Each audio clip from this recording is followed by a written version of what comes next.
You know how sometimes a story just blows up, like everywhere. Yeah, you feel it ripple out. Right.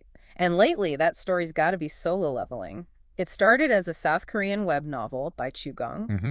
and it's this really gripping story about this super weak guy who just becomes unbelievably strong. Yeah. And it's clicked with people, like, worldwide. It's pretty amazing. It really has. And the journey it took is fascinating too. Web novel, then the webtoon, now the anime. Each step just seemed to make it bigger. Exactly. And that's what we're going to dive into today, the anime adaptation of Solo Leveling. Yep. Think of this as like your fast track. If you've heard the buzz, maybe you're curious why it's so huge, but you don't want to sift through, tons of content. We got you covered. Yeah, we're going to pull out the essentials, like where it came from, the story basics, the big themes, and the impact it's having. And we're looking at all of it, the original web novel, that super popular webtoon, the manhwa. Right, the manhwa, illustrated by Jang Sung-rak, DUBU from Redis Studio, amazing artist. Incredible.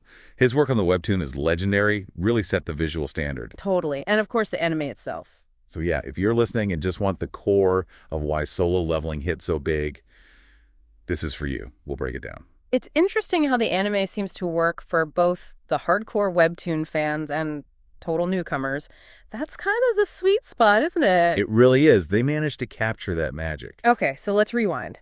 It starts as a web novel on Kakao Page in Korea. That's where it first got legs, right? Exactly. Built a solid following there, enough that people really wanted to see it visually. Which led to the webtoon, and Jang Sung-rak's art just, wow. It brought that world to life in a huge way. It absolutely did. The action, the character designs, it really elevated the whole thing, made it even more accessible. And then the anime seems like the logical next evolution, right? Taking it even more global. Definitely. And it was this big international collaboration, too. Yeah, tell us about that. A1 Pictures in Japan. Right. A1 Pictures, they've got a great reputation. Think Sword Art Online, Fairy Tail, top-tier animation, especially action. But it wasn't just them. No, it involved Korean creators, too, and Aniplex, which is a huge name in anime production and distribution. This mix of Korean source material and Japanese animation expertise. Probably key to its success. Adapting it faithfully, but also making it work as global anime. Precisely. And they launched it big. January 2024 premiere, and straight onto Crunchyroll for simulcasting. Which is massive these days. Instant access everywhere, everyone watching and talking at the same time. Huge deal. No waiting, no fragmented fan base. It just hits. And the reaction so far seems pretty positive. Overwhelmingly so. People are praising how faithful it is. I mean, really digging into the details from the source. The animation itself. Stunning. The action sequences especially. They captured that dynamic energy the webtoon was famous for. Okay, origin story locked in. Let's get into the story itself. For someone totally new, paint the picture. What's the world like? Okay, so imagine our world, pretty much modern day. But then, boom, these things called gates start appearing. Portals. Yeah, like portals to other dimensions.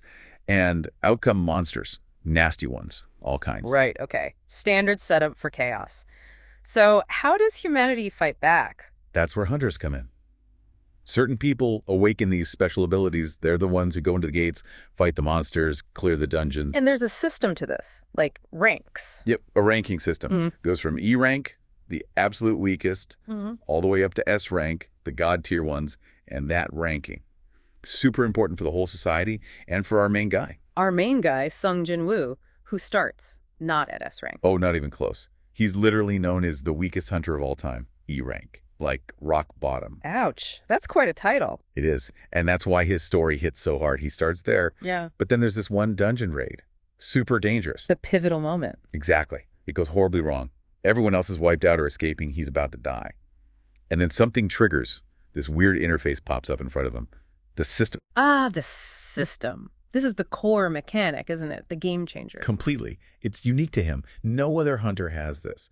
It basically turns his life into like a role-playing game. How does that work exactly? It gives him quests, daily tasks, dungeon objectives. If he completes them, defeats monsters, he gets experience points, he levels up, his stats increase strength, speed, everything.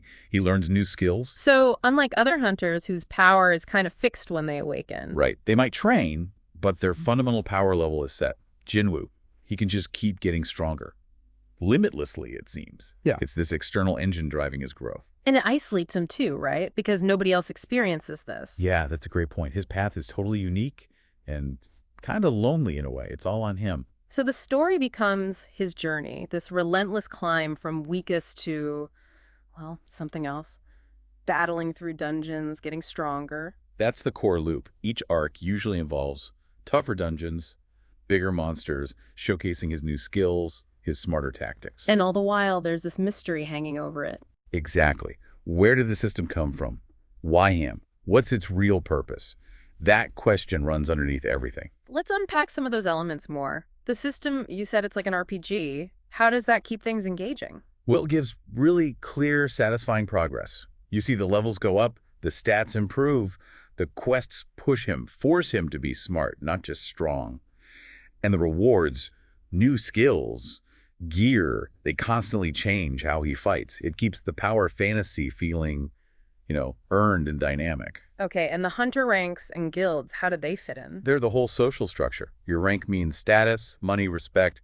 Guilds are like the big leagues teams tackling the really nasty gates. So Jinwoo has to navigate this world even as his own power starts breaking the scale. Right. How does this E-rank nobody suddenly start doing things only A or S rank should? It creates tension, suspicion, conflict. His interactions with guilds and the Hunter Association become a big deal. And the monsters, just cannon fodder, or is there more to them? Oh, way more. They get incredibly varied and dangerous. Some are just beasts, others are intelligent, some have crazy magical abilities. They scale up with Jinwoo. As he gets stronger, the things coming out of the gates get exponentially scarier.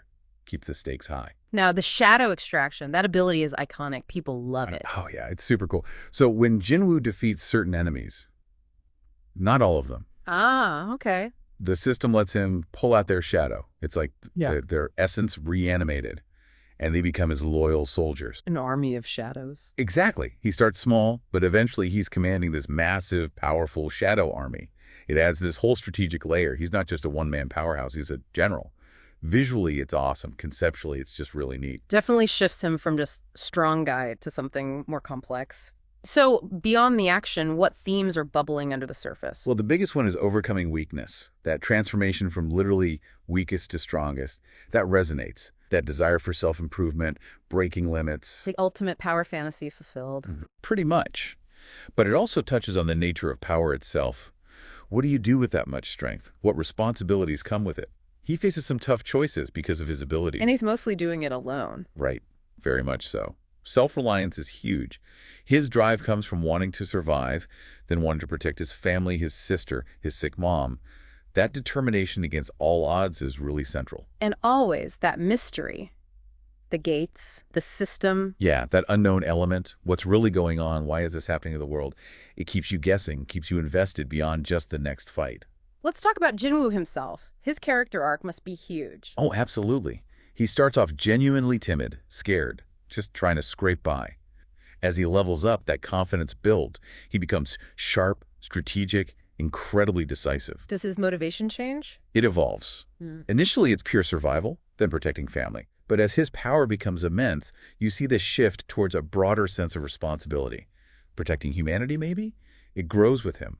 What about the other characters? Are there important people around him? Yet while he's the focus, there are key supporting characters. Cha Hain is a big one. The S-rank hunter. Right. Super powerful, skilled. Her relationship with Jinwoo is complex, interesting. She represents the peak of the normal hunter world. And Yu Jin-ho. Ah, Jin-ho. He's great. Younger guy, kind of gets swept up in Jinwoo's wake, becomes this loyal, often funny sidekick, provides a bit of a human grounding element. Gives a different perspective. Exactly. And then there's Go Gunny, the head of the Hunters Association. Represents the establishment, the politics of this world. They all help flesh out the world and Jinwoo's place in it. Okay, so web novel, webtoon, huge hits. Anime comes along, highly anticipated. Why do you think it connects so strongly? What are the core factors? Well, first, that power fantasy is just done so well.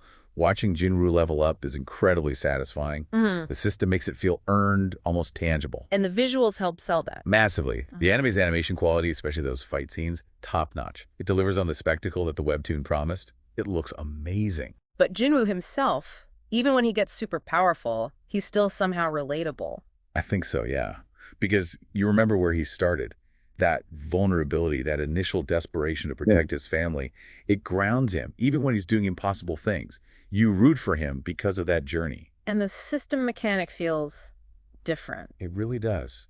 That RPG element mixed into fantasy wasn't entirely new, but the way Solo Leveling executed it felt fresh, really systematic. It gave it a unique hook. Plus, just being able to watch it easily everywhere helps build buzz. Absolutely. Crunchyroll simulcasting meant everyone could jump in together. That global accessibility is huge for building a phenomenon like this quickly. What about the wider impact? Has Solo Leveling changed anything in, like, the webtoon or anime world? I think it's definitely boosted the profile of Korean webtoons, manhwa, globally. It showed there's a massive international audience hungry for these stories. Like proof of concept for adapting more of them. Exactly. Its success probably encouraged more anime studios to look seriously at adapting other popular webtoons. It opened doors. And the fan base seems really engaged. Oh, incredibly. Active, global, constantly discussing, creating fan art, theories. It built a real community. So looking forward, season 1 was a hit. Season 2 is pretty much guaranteed, right? Fans are desperate. Highly anticipated is an understatement. Hmm. And yeah, the expectation is it'll pick up adapting the rest of the webtoon arcs. Which means... what? More leveling. Oh yeah, more leveling, deeper dives into the system's mysteries, bigger threats, understanding the gates more. The scale just keeps expanding. We might get more backstory, too. On the world, other characters. Hopefully, exploring the origins of the gates, the different monster types, the politics between hunter organizations. There's a lot of lore they could dig into. And maybe flesh out characters like Jahan or Go Gun-hee more. Fans would love that. Giving them more depth beyond just their relation to Jinwoo would really enrich the world. And the big questions about the system, we're likely going to get answers. You'd have to assume so. Its origin, its purpose, maybe who or what is behind it, and what Jinwoo's ultimate destiny is tied to all this. Those reveals are probably major plot points coming up. And bigger fights, obviously. Definitely. As Jinwoo's power climbs, the enemies have to match. The later webtoon arcs have some truly insane... So here's a final thought to chew on. Jinwoo keeps leveling, seemingly without limits. The system is still mostly a black box. What are the ultimate limits of power in this world? And what happens when someone grows that strong, that fast? What are the unforeseen consequences? Not just for him, but for everyone else. It makes you think, doesn't it? Beyond just the cool fights and solo leveling. It really does. What does that kind of power actually mean? For the individual, for society? It's a pretty deep question hidden inside the action.